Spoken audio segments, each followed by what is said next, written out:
Gracias por continuar con nosotros. Expertos del campo de la salud a cargo de combatir la pandemia del COVID-19 en Estados Unidos advirtieron que esta semana será mortífera para la población del país y exhortan a todos a permanecer resguardados en sus casas. Esto al tiempo que el número de contagios a nivel nacional se aproxima a los 350,000 y el de muertes llega casi a los 10,000. Randy Serrano tiene toda la información. Este lunes comenzó lo que podría ser hasta el momento la semana más difícil de la pandemia en Estados Unidos. Las más de 10,000 muertes que se han registrado hasta ahora incrementarán drásticamente. Así es como el gobierno pinta un panorama cada vez más abrumador.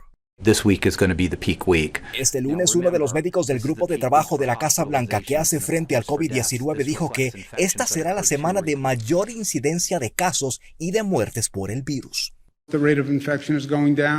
El gobernador de ese estado dijo que en las últimas horas el número de fallecidos por el virus aumentó en casi 600, pero que las estadísticas indicaban que las incidencias y el número de hospitalizados podría estar estabilizándose, lo que podría ser una buena noticia para el epicentro de la pandemia. Vamos a ver el brote ahorita de las personas que sí fueron infectadas antes de quedarse en casa, pero al mismo tiempo vamos a ver que se nivela un poco eso porque sí está funcionando el quedarse en casa a la vez. Y aunque en Nueva York el gobierno no piensa bajar la guardia, la historia es diferente en otras partes del país. Por lo menos 9 estados no han implementado órdenes de confinamiento para sus residentes, incluyendo Iowa, en donde la gobernadora dijo que solo lo haría de ser absolutamente necesario. Eso a pesar de que expertos y el gobierno federal insisten en que ahora más que nunca se practiquen medidas como el distanciamiento y otras similares que ayudan a mitigar la pandemia. De no poner en efecto medidas de precaución como esas, algunos expertos advierten que pudiera haber un incremento dramático en el número de muertes por el virus. En Arlington, Virginia, Randy Serrano, Telemundo. Gracias, Randy. En un intento por contener el avance de la pandemia de COVID-19, las autoridades mexicanas han llamado desde hace 2 semanas a la población a quedarse en sus casas. Pero en un país donde la violencia intrafamiliar es cosa de todos los días, ya han comenzado a verse las consecuencias de que los agresores pasen tanto tiempo encerrados con sus potenciales víctimas. Jacibe Pérez tiene el reporte. En este hogar las responsabilidades se comparten entre todos. Juntos buscan en qué entretenerse y cómo alejar todo lo malo que puede generar el encierro en medio de la pandemia. Mientras esté uno ocupado, mientras uno esté haciendo sus cosas, lo necesario, el estrés se olvida. Pero en muchas casas mexicanas las cosas son muy distintas. Diversas oficinas gubernamentales y organizaciones sociales aseguran que el aislamiento está provocando que se disparen los reportes de violencia familiar en todo el país. Pues mi mamá tiene miedo y yo no estoy en el país. Yo estoy en Alemania ahorita. Esta llamada fue recibida en el call center del Consejo Ciudadano para la Seguridad y Justicia. En ella la mujer denuncia que en medio del confinamiento su hermano agrede física y mentalmente a su madre. La tiene pues amedrentada y ella está ahí sola. Y estas denuncias en las que por igual los protagonistas son padres, madres e hijos, indica el presidente de dicho organismo, se están sumando al ya de por sí alto índice de agresiones de este tipo registradas durante marzo del presente año. Hubo un aumento de 70% en los reportes de violencia familiar. Las redes de albergues de diversas entidades también llevan un registro puntual del crecimiento de este problema. Revelan que ya están a más del 110% de su capacidad y las solicitudes aumentan cada día. Las autoridades han reconocido que en lo que va de esta cuarentena el número de casos de violencia intrafamiliar ha crecido de manera preocupante y prevén que en los próximos días este fenómeno continuará aumentando. Una pequeña bomba de tiempo. José Grajales es terapeuta y confirmó que lo que está ocurriendo puede considerarse un proceso natural, producto de la angustia, la desesperación y el miedo a lo que pasa y sobre todo al futuro inmediato. Bueno, pueden salir algunos factores de cada individuo que no conocíamos, que no conocemos en nuestra pareja, que no conocemos en nuestra familia. Ante ello están surgiendo diversas campañas que intentan que la cuarentena no sea motivo para que los hogares se conviertan en verdaderos infiernos. En México, Jacibe Pérez, Telemundo. El expresidente Rafael Leonardo Callejas falleció el sábado debido a un paro cardíaco en un hospital de Atlanta, aquí en Estados Unidos. Tenía 76 años de edad. La ampliación de esta y otras noticias de nuestros países a continuación.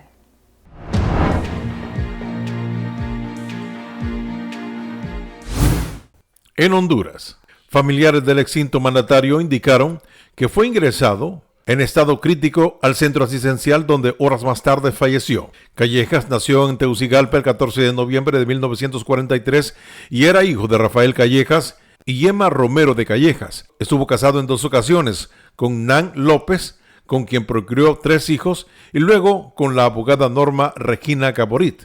De joven, Rafael Leonardo realizó sus estudios elementales en la escuela americana y los secundarios en el Instituto San Francisco de Tegucigalpa. Posteriormente se trasladó a Mississippi, donde cursó su etapa de estudios superiores en la Universidad de Mississippi, habiéndose graduado de Economía Agrícola en 1966.